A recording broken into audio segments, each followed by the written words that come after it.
কেন্দ্র জামিয়া রশিদিয়া মাদ্রাসায় আমরা উপস্থিত হতে পারছি।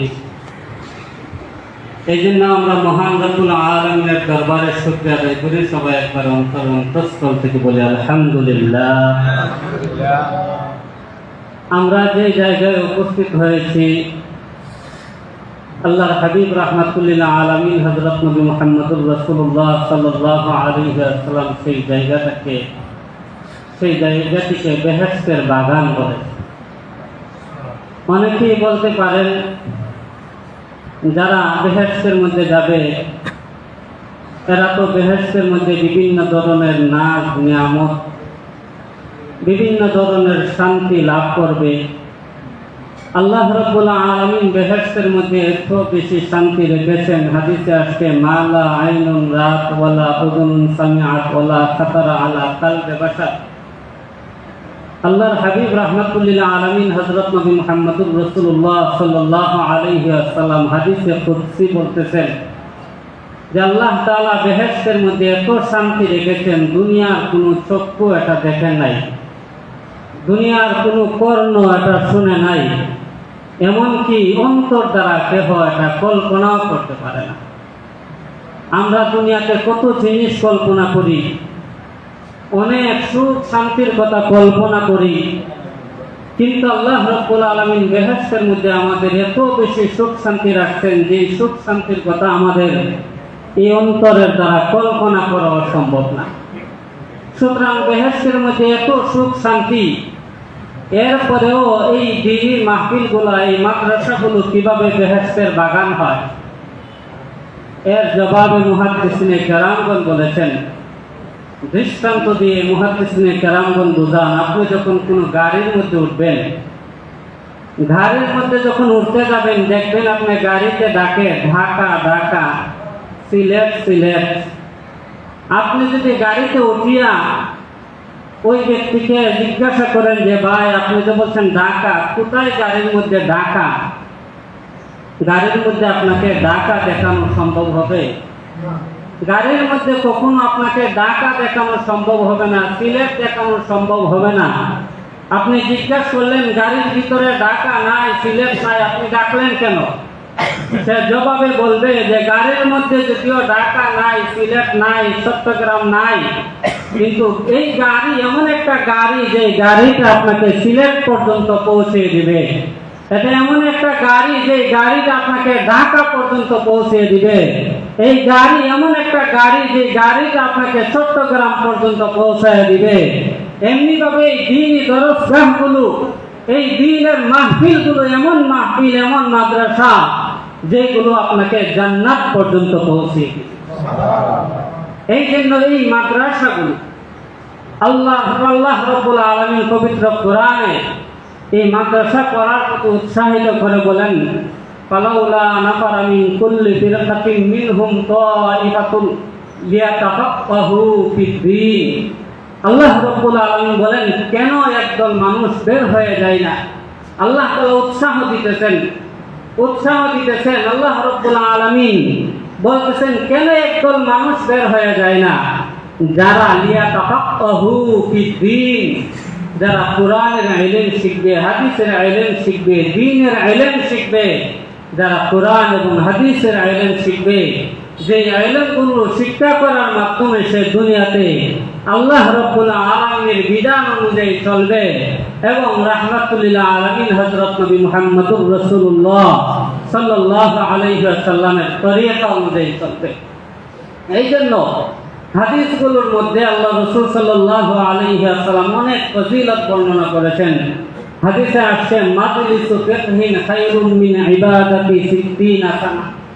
আল্লাহর হাবিব রাহমাতুল্লিল আলামিন হযরত নবী মুহাম্মদুর রাসূলুল্লাহ সাল্লাল্লাহু আলাইহি ওয়াসাল্লাম ইরশাদ করেন, যেই ধরনের একটা দ্বীনি মজলিস, এক ঘন্টার একটা মজলিস 60 বছর নফল ইবাদত বندگی করার সমপরিমাণ সওয়াব। 60 বছর আপনি বাঁচবেন কিনা কোনো গ্যারান্টি নাই। আল্লাহ রাব্বুল আলামিন আপনাকে 60 বছর হায়াত দিবেন কিনা গ্যারান্টি নাই। আবার 60 বছরে যে আপনি আল্লাহ রাব্বুল আলামিনের ইবাদত করবেন এর কোনো গ্যারান্টি নাই। আবার ইবাদত করলে সেই ইবাদত আল্লাহ রাব্বুল আলামিন যে কবুল করবেন এর কোনো গ্যারান্টি নাই। কিন্তু আপনি যদি কোরআনের আলোচনা শোনার জন্য, হাদিসের আলোচনা শোনার জন্য, দ্বীনের আলোচনা শোনার জন্য ওয়াজ মাহফিলে যান, এই নবীর বাগান মাদ্রাসাগুলোর মধ্যে আছেন, আপনার এক একটা ঘন্টায় 60 বছর নফল ইবাদত বন্দেগীর সওয়াব আপনার আমলনামায় লিখে দেওয়া হবে। এই জন্য এই এলাকায় একটা মাদ্রাসা হয়েছে, এটা আল্লাহ রাব্বুল আলামিনের অনেক বড় একটা রহমত। আল্লাহ রাব্বুল আলামিনের রহমত ছাড়া কোনো এলাকায় মাদ্রাসা হওয়া সম্ভব না। এই জন্য এই এলাকায় মাদ্রাসাই হয়েছে যেখান থেকে নায়েবে নবীগণ সৃষ্টি হবে, যেখান থেকে নবীগণের যে দায়িত্ব ছিল আল্লাহ রাব্বুল আলামিন হযরত আদম আলাইহিস সালাতু ওয়াস সালাম থেকে নিয়া আখির নবী, দয়াল নবী, মায়ার নবী, রাহমাতুল লিল আলামিন হযরত নবী মুহাম্মদুর রাসূলুল্লাহ সাল্লাল্লাহু আলাইহি ওয়াসাল্লাম পর্যন্ত অসংখ্য গণিত নবী রাসূলগণকে আল্লাহ এই দুনিয়াতে প্রেরণ করেছিলেন আমাদেরকে শিক্ষা দেওয়ার জন্য যে কিভাবে আমরা আল্লাহ রাব্বুল আলামিনের ইবাদত করব, এই দুনিয়ার জিন্দেগি কিভাবে আমরা পরিচালনা করব। আল্লাহর হাবিব রাহমাতুল লিল আলামিন হযরত নবী মুহাম্মদুর রাসূলুল্লাহ সাল্লাল্লাহু আলাইহি ওয়াসাল্লাম যেহেতু সর্বশেষ নবী, ওনার পর আর কোনো নবী নাই, এই জন্য এই দায়িত্বটা কে পালন করবেন? আল্লাহ রাসূল সাল্লাল্লাহু আলাইহি ওয়াসাল্লাম ঘোষণা দিয়ে গেছেন, উলামায়ে কেরামগণ হচ্ছেন ওয়ারাসাতুল আম্বিয়া, নবীগণের ওয়ারিস। নবীগণের ওয়ারিস হচ্ছে আলেমগণ। আলেমরাই এই দাওয়াতের দায়িত্বটা পরিচালনা করবে। এই যে নবীগণের ওয়ারিস উলামায়ে কেরাম, এটা আমরা বিশ্বাস করি না করি না? বিশ্বাস করি। হযরত মাহমুদ রহমাতুল্লাহি আলাইহি একজন বাদশা ছিলেন, বাদশা ছিলেন। তিনি ওনার রাজ্যের অবস্থা সম্পর্কে একবার জানার জন্য নিজামুল মুলক তুসি রহমতুল্লাহি আলাইহি, ওনার নাম নিজামুল মুলক তুসি রহমতুল্লাহি আলাইহি, অনেক বড় আল্লাহ ওয়ালা বুজুর্গ ছিলেন। ওনার কাছে সংবাদ আসলো যে আপনার এলাকায় যত মাদ্রাসা আছে এই মাদ্রাসাগুলো পরিচালনা করে লাভ নাই, কারণ এই মাদ্রাসাগুলোর মধ্যে যারা লেখাপড়া করতে আসে এরা কারো আখিরাতের উদ্দেশ্য নাই, সবাই দুনিয়ার উদ্দেশ্যে লেখাপড়া করে। এই জন্য তিনি রাত্রিবেলায় বের হয়ে গেলেন। আসল বাস্তবতা কি? আসলেই কি আমার রাজ্যের মাদ্রাসাগুলোর মধ্যে যারা লেখাপড়া করতে আসে এরা কি আসলেই দুনিয়ার উদ্দেশ্যে আসে না আখিরাতের উদ্দেশ্যে আসে? এটা দেখার দরকার। রাত্রিবেলায় বের হয়েছেন, এক মাদ্রাসায় গেছেন, নিজামিয়া মাদ্রাসায় গিয়ে এক ছাত্রকে জিজ্ঞেস করলেন যে তুমি যে মাদ্রাসায় আসছো, উনি ছদ্মবেশে, ওনাকে চিনেন নাই ছাত্ররা, ছদ্মবেশে জিজ্ঞেস করলেন তুমি যে মাদ্রাসায় আসছো তোমার কি উদ্দেশ্য? সে তখন বলল যে আমার বাবা হলো আমাদের দেশের যে বাদশা আছে, আমাদের দেশের যে রাজা আছে, রাজার মন্ত্রী, এই জন্য আমিও চাই মাদ্রাসার মধ্যে পড়ার পরে আমি একজন মন্ত্রী হব। আরেকজনকে জিজ্ঞেস করলেন যে তুমি যে মাদ্রাসায় আসছো তোমার কি উদ্দেশ্য? সে তখন বলল যে আমার বাবা এই দেশের প্রধানমন্ত্রীর একজন খাদেম, লেখাপড়া করা ছাড়া বাদশার খাদেমও হওয়া যায় না, এই জন্য আমি চাই লেখাপড়া করে আমি ওই বাদশার খাদেম হব। আরেকজনকে জিজ্ঞেস করলেন, সে বলল আমার বাবা একজন বড় মুফতি, এই দেশের বাদশা ওনারে মুফতি হিসাবে নিয়োগ করেছে, আমিও চাই লেখাপড়া করে একজন বড় মুফতি হব, আমারে এই দেশের বাদশা তিনিও রাজ্যের মুফতি বানাইবেন। তিনি দেখলেন যে সবারই দেখা যায় যে উদ্দেশ্য হলো রাজার সান্নিধ্য লাভ করা, বাদশার সান্নিধ্য লাভ করা। সবাই তো দেখা যায় দুনিয়ার চাকরি পাইবার জন্য লেখাপড়া করে। আরেকজন ছাত্র তিনি দেখতে পাইলেন দূরে তাইকা সে লেখাপড়া করতেছে, একা একা লেখাপড়া করতেছে। ওনারা জিজ্ঞেস করলেন যে তুমি কোন উদ্দেশ্যে মাদ্রাসায় আসছো?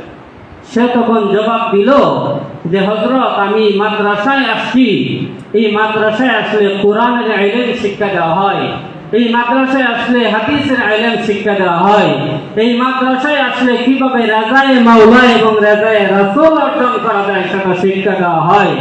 এই জন্য আমি আমার জীবন কোরআন অনুযায়ী পরিচালনা করে, আমি আমার জীবন হাদিস অনুযায়ী পরিচালনা করে যাতে রেজায়ে মাওলা এবং রেজায়ে রাসূল অর্জন করতে পারি, এই জন্য আমি মাদ্রাসায় ভর্তি হয়েছি। তখন হযরত নিজামুল মুলক তুসি রহমাতুল্লাহি আলাইহি বলেন, এই আমার একজন ছাত্রই মাদ্রাসা টিকিয়ে রাখার জন্য যথেষ্ট। হাজার হাজার ছাত্রের মধ্যে যদি এই রকম একজন ছাত্র মাদ্রাসায় পাওয়া যায়, এরপরেও এই ধরনের মাদ্রাসাগুলো টিকিয়ে রাখার দরকার। কারণ এই ছাত্রদের মাধ্যমে দুনিয়া টিকে থাকবে, এই ছাত্রদের মাধ্যমে দ্বীন টিকে থাকবে। ওই বাদশা কি করলেন, ওই ছাত্ররা সারা জীবন লেখাপড়া করার দায়িত্ব নিয়ে নিলেন। তিনি জিজ্ঞেস করলেন, ছাত্র জিজ্ঞেস করলেন, তিনি যখন চলে যাচ্ছেন ছাত্র জিজ্ঞেস করলেন যে আপনি কে? তিনি বললেন যে আমাকে চেনার দরকার নেই, আমার জন্য দোয়া করবেন, আমার জন্য দোয়া করবেন। তখন ওই ছাত্ররা আল্লাহ রাব্বুল আলামিনের কাছে দোয়া করলো, আল্লাহ ওনার মনের মাকসুদ, ওনার মনের উদ্দেশ্য আপনি পূর্ণ করবেন। তখন ওই বাদশা যখন রাত্রিবেলায় বাড়িতে গেল, যাওয়ার পরে তিনি স্বপ্নে দেখতেছেন, রাত্রিবেলায় স্বপ্নে দেখতেছেন আল্লাহর হাবিব রাহমাতুল্লিল আলামিন হযরত নবী মুহাম্মদুর রাসূলুল্লাহ সাল্লাল্লাহু আলাইহি ওয়াসাল্লাম আয়েশা বলতেছেন তুমি যেইভাবে আজকে আমার একজন ওয়ারিসকে সাহায্য করেছো, আমি নবী তোমাকে হাসরের ময়দানে এইভাবে সাহায্য করব, আমি নবী সেইভাবে তোমাকে হাসরের ময়দানে সাহায্য করব। এই যে নিজামুল মুলক তুসি রহমাতুল্লাহি আলাইহি আল্লাহর হাবিব রাহমাতুল্লিল আলামিন হযরত নবী মুহাম্মদুর রাসূলুল্লাহ সাল্লাল্লাহু আলাইহি ওয়াসাল্লামের সান্নিধ্য লাভ করলেন। কেন লাভ করলেন? এই ওয়ারাসাতুল আম্বিয়া, এই নায়েবে নবী, এই ইলমে ওয়াহির ধারক বাহক ছাত্রগণকে সাহায্য করার জন্য, ওলামায়ে কেরামগণকে সাহায্য করার জন্য। এই জন্য এখানে একটা মাদ্রাসা প্রতিষ্ঠিত হয়েছে। এটা আল্লাহ রাব্বুল আলামিনের পক্ষ থেকে অনেক বড় একটা রহমত। যারা সাহায্য সহযোগিতা করবেন, দেখবেন এর বদলা আপনারা অবশ্যই আখিরাতে পরকালের মধ্যে পাবেন। আপনি যখন দেখবেন হাসরের ময়দানে আপনার আমলনামা শেষ হয়ে যাচ্ছে, আপনার জন্য ঘোষণা দিয়ে দেওয়া হচ্ছে, আপনি জাহান্নামে ঘোষণা দিয়ে দেওয়া হচ্ছে। আর জাহান্নামের আযাব কত কঠিন। হাদিসের মধ্যে আসছে, জাহান্নামের আগুনের একটা টুকরা যদি জমিনের মধ্যে নিক্ষেপ করা হতো, সমগ্র দুনিয়া জ্বলে পুড়ে ছারখার হয়ে যায়। এত ভয়াবহ জাহান্নামের আযাব। জাহান্নামের আযাবের দোয়া যদি একজন মানুষের শরীরে লাগে, উপরের টুকটা মাথার উপরে চলিয়া যাইবে, আর নিচের টুকটা জমিনের সাথে লাগিয়া যাইবে। এই ভয়াবহ আযাব শাস্তির ঘোষণা আপনার জন্য দিয়ে দেওয়া হবে। হঠাৎ করে আপনি দেখবেন, আপনি একটা ছাত্ররা আপনি লজিং রাখছিলেন, এই ছাত্ররা দৌড়ে দৌড়ে জান্নাতের দিকে চলে যাচ্ছে, জান্নাতের দিকে চলে যাচ্ছে। আপনি ডাক দিবেন যে হে অমুক, সে দেখবে যে আমার লজিং মাস্টার দেখা যায় সে বিপদের মধ্যে পড়ে আসছে, আমাকে দুনিয়াতে সাহায্য করছিল পড়ালেখা করার জন্য, আজকে দেখা যায় সে বিপদের মধ্যে পড়ে আছে। এই জন্য অবশ্যই ওই ব্যক্তিকে সাহায্য করার দরকার। সে তখন আল্লাহ রাব্বুল আলামিনকে বলবে, রব্বুল আলামিন আপনি তো আমাকে জান্নাতের ঘোষণা দিয়ে দিয়েছেন, আপনি তো আমাকে বেহেশতের ঘোষণা দিয়ে দিয়েছেন, কিন্তু ওই যে লোকটা দেখা যায়, ওই লোকটার ওসিলায় আমি লেখাপড়া শিক্ষা করতে পারছি, ওই লোকটার ওসিলায় আমি কোরআন এবং হাদিসের ইলম শিক্ষা অর্জন করতে পারছি, এই লোকটার ওসিলায় আমি মাদ্রাসায় লেখাপড়া করে কোরআন হাদিস অনুযায়ী আমল করে আমি জান্নাত লাভ করতে পারছি। রব্বুল আলামিন যার ওসিলায় আমি মাদ্রাসায় পড়ালেখা করতে পারলাম, আল্লাহ ওই ব্যক্তিকে আপনি জান্নাত দান করেন। আল্লাহ রাব্বুল আলামিন হাসরের ময়দানে নবীগণের সুপারিশ যেভাবে গ্রহণ করবেন, আলেম উলামাদের সুপারিশও সেইভাবে গ্রহণ করবেন। একজন হাফেজে কোরআন 10 জন ব্যক্তিকে জান্নাতে নিতে পারবে, আর একজন আলেম কতজন ব্যক্তিকে নিতে পারবে এর কোনো হিসাব নাই। একজন আলেম কতজন ব্যক্তিকে জান্নাতে নিতে পারবে কোনো হিসাব নাই। যাদের পছন্দ হবে, যাদেরকে তিনি পছন্দ করবেন, যাদেরকে তিনি দেখবেন সে আমাকে সাহায্য সহযোগিতা করছে, এই ধরনের ব্যক্তিকেই আলেমরা জান্নাতে নিতে পারবেন। এই জন্য আলেম উলামার ফজিলত কোরআন হাদিসের মধ্যে অনেক বেশি। ফাদলুল আলিমি আলাল আবিদি কাফাদলি আলা আদনাকুম, হাদিসের মধ্যে আল্লাহর হাবিব রাহমাতুল লিল আলামিন হযরত নবী মুহাম্মদুর রাসূলুল্লাহ সাল্লাল্লাহু আলাইহি ওয়াসাল্লাম ইরশাদ করতেছেন, ফাদলুল আলিমি আলাল আবিদি কাফাদুলি আলা আদনাকুম। আমার মর্তবা তোমাদের মধ্যে যেই রকম, আমার মর্যাদা যেই রকম, সাহাবায়ে কেরামদেরকে বলতেছেন তোমাদের মধ্যে যেই রকম আমার মর্যাদা, সাধারণ মানুষদের মধ্যে এমন ভাবে একজন আলেমের মর্যাদা। আল্লাহর হাবিব রাহমাতুল লিল আলামিন হযরত নবী মুহাম্মদুর রাসূলুল্লাহ সাল্লাল্লাহু আলাইহি ওয়াসাল্লামের মর্যাদা। ওয়া বা'দে আজ খুদা বুজুর্গ হুই কিসসা মুখতাসার। এক বুজুর্গ বলেন কি বলবো আমি, আমাদের নবী রাহমাতুল লিল আলামিন সাইয়্যিদুল মুরসালিন হযরত নবী মুহাম্মদুর রাসূলুল্লাহ সাল্লাল্লাহু আলাইহি ওয়াসাল্লামের মর্যাদা আমাদের মুখে ব্যক্ত করা সম্ভব না। সংক্ষেপে আমি এতটুকুই বলি, আল্লাহ রাব্বুল আলামিনের পরে সমস্ত সৃষ্টির উপরে রয়েছে যার মর্যাদা, উনি হলেন আমার নবী, আপনার নবী সাইয়্যিদুল মুরসালিন রাহমাতুল লিল আলামিন হযরত নবী মুহাম্মদুর রাসূলুল্লাহ সাল্লাল্লাহু আলাইহি ওয়াসাল্লাম। এই জন্য রাহমাতুল লিল আলামিন হযরত নবী মুহাম্মদুর রাসূলুল্লাহ সাল্লাল্লাহু আলাইহি ওয়াসাল্লামের সাথে যেইভাবে কারো কোনো তুলনা চলে না, আল্লাহর হাবিব রাহমাতুল লিল আলামিন সাল্লাল্লাহু আলাইহি ওয়াসাল্লামের শানের সাথে, রাসূলুল্লাহ সাল্লাল্লাহু আলাইহি ওয়াসাল্লামের মর্যাদার সাথে কারো কোনো ধরনের তুলনাই চলে না। সেভাবেই আলেমদের মর্যাদা সাধারণ মানুষের উপর। তো আমরা বুঝি না আলেমদের মর্যাদা। এই জন্য আমি মনে করি সেও আলেম, আমি একজন মানুষ, সেও মানুষ, আমিও মানুষ। না, মানুষ হলেই হবে না, মানুষ তো সবাই, মানুষ তো কাফের বেঈমানরাও, ইহুদি খ্রিস্টানরাও মানুষ। কিন্তু কিছু মানুষ সম্পর্কে আল্লাহ তাআলা নিজে পবিত্র কোরআনে বলেছেন, উলাইকা কাল আনআম, এরা চতুষ্পদ প্রাণীর মতো, বালহুম আদাল, বরং চতুষ্পদ প্রাণীর চাইতেও নিকৃষ্ট। আপনি হইলেন মানুষ, আশরাফুল মাখলুকাত, সৃষ্টির সেরা মানুষ, কিন্তু আল্লাহ তাআলা কি বলছেন, কিছু মানুষ আছে যারা চতুষ্পদ প্রাণীর চাইতেও নিকৃষ্ট। কেন আল্লাহ রাব্বুল আলামিন এদেরকে চতুষ্পদ প্রাণীর চাইতেও নিকৃষ্ট বললেন? কারণ এই যে আমাদেরকে আল্লাহ রাব্বুল আলামিন আকল বিবেক দান করেছেন। পশু পাখিকে তো আল্লাহ তাআলা বিবেক দেন নাই, জানোয়ারকে আল্লাহ তাআলা বিবেক দেন নাই। এই জন্য এরা কোন কাজটা করলে জান্নাত লাভ করা যাবে, কোনটা করলে জান্নাত লাভ করা যাবে না, কোনটা করলে লাভ, কোনটা করলে ক্ষতি, এদের জানা নাই, কারণ এদের বিবেক নাই। আল্লাহ রাব্বুল আলামিন আপনাকে আমাকে বিবেক দান করেছেন। আপনি বিবেকের মাধ্যমে চিন্তা ফিকির করে বুঝতে পারি যে কোনটা হক আর কোনটা ভ্রান্ত বাতিল। এই বিবেকটা আল্লাহ রাব্বুল আলামিন আমাকে আপনাকে দান করেছেন। এই জন্য হাদিস শরীফের মধ্যে আল্লাহর হাবিব রাহমাতুল লিল আলামিন হযরত নবী মুহাম্মদুর রাসূলুল্লাহ সাল্লাল্লাহু আলাইহি ওয়াসাল্লাম ইরশাদ করলেন, কুল্লু মাউলুদিন ইউলাদু আলাল ফিতরাতি, কুল্লু মাউলুদিন ইউলাদু আলাল ফিতরাতি, প্রত্যেকটা নবজাতক সন্তান ফিতরতে ইসলামের উপর জন্মগ্রহণ করে। প্রত্যেকটা নবজাতক সন্তান মুসলমান হয়ে জন্মগ্রহণ করে।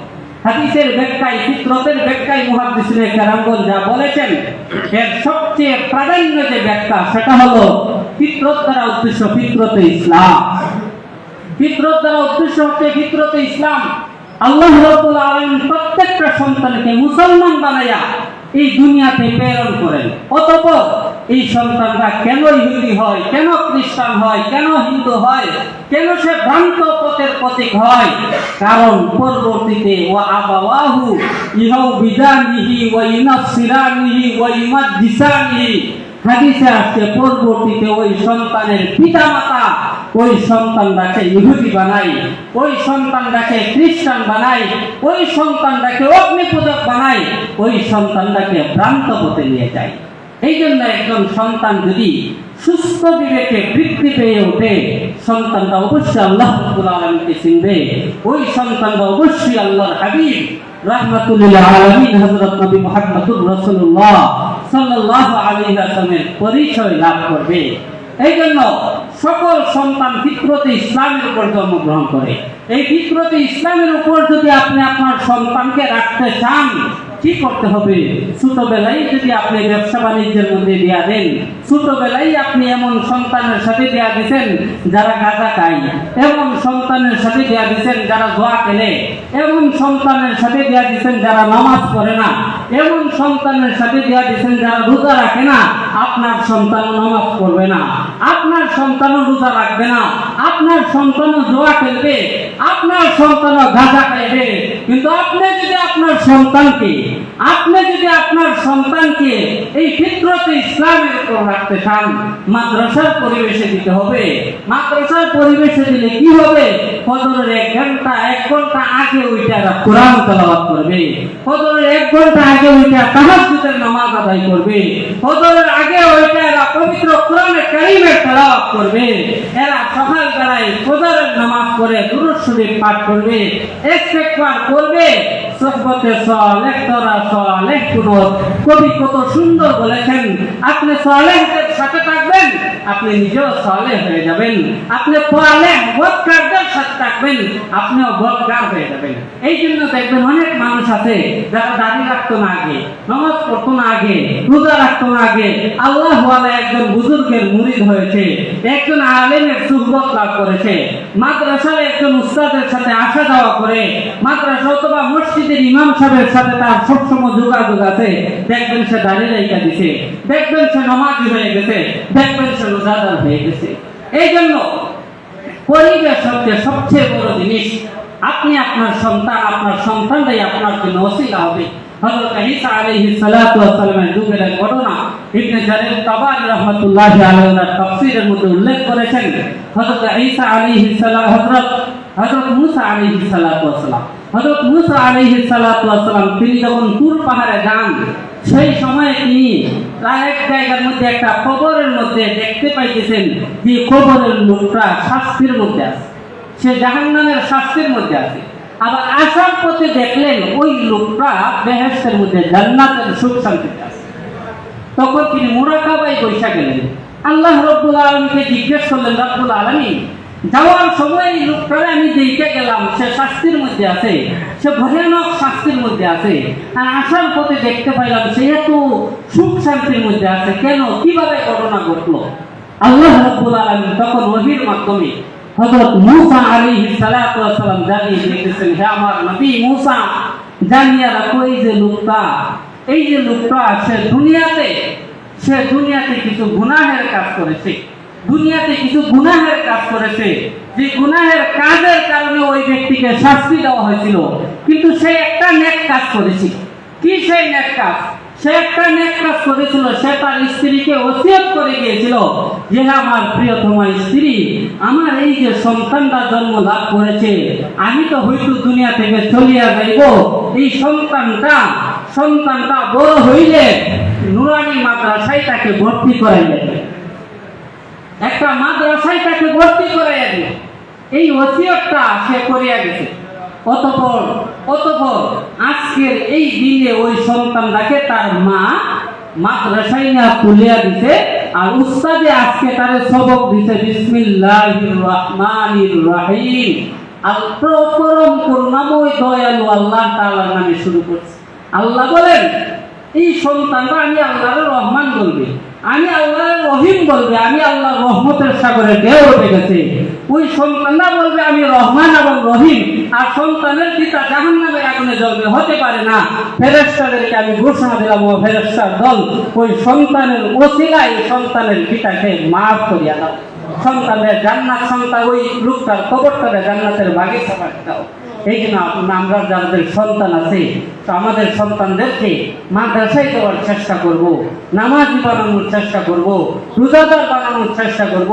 জোয়া খেলা থেকে সব ধরনের কত ধরনের কুসংস্কার, এগুলো থেকে যাতে আমরা সন্তানদেরকে দূরে রাখতে পারি, আমরা এই মাদ্রাসাগুলোর মধ্যে সাহায্য সহযোগিতা করব। আল্লাহ রাব্বুল আলামিন আমাদের সবাইকে দ্বীনের জন্য কবুল করুন। আমিন। ওয়া আখিরু দাওয়ানা আলহামদুলিল্লাহি রাব্বিল আলামিন। প্রিয় উপস্থিত।